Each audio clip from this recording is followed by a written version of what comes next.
Broadcasting from Studio 300 on Cal Poly's campus, you're watching Mustang News.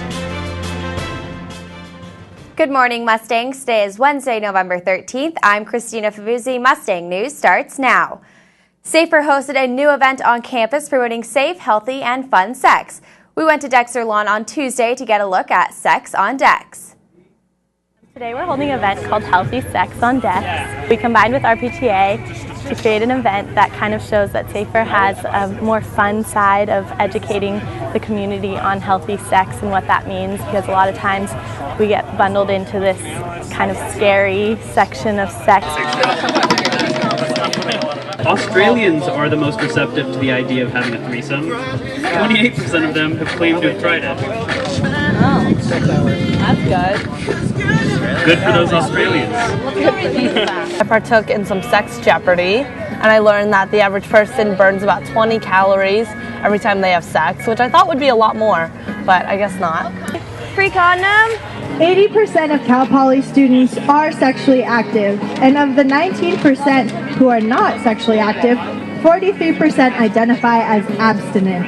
And everyone should know about safe sex. It's not something, I don't know, it can make some people uncomfortable, but I feel like more people should talk about it openly. Safer says they encourage students to stop by their office anytime. It's in the UU, room 217. Some Cal Poly students' wardrobes are getting a little more colorful after this weekend. The Cal Poly Recreation Parks and Tourism Administration major held its first Color Me Crazy run on Saturday.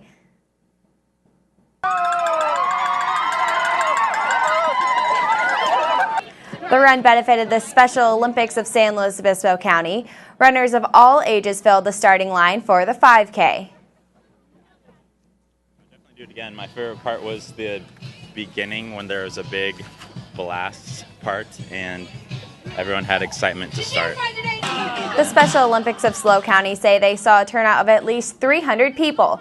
They estimate the event raised at least $12,000. Official numbers will be announced later today. Ranches up and down the coast are feeling the effects of the drought. Alexis Chakouti shows us how this is affecting Cal Poly.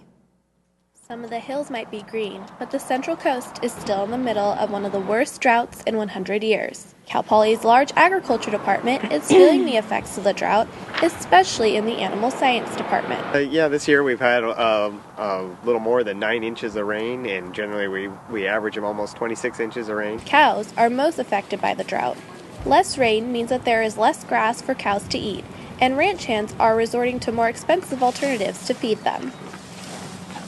With the lack of rain and the rain quitting so early in this last spring, we've had to supplement the cow-calf pairs with quite a bit of expensive alfalfa. It ranges from $255 to $275 a ton.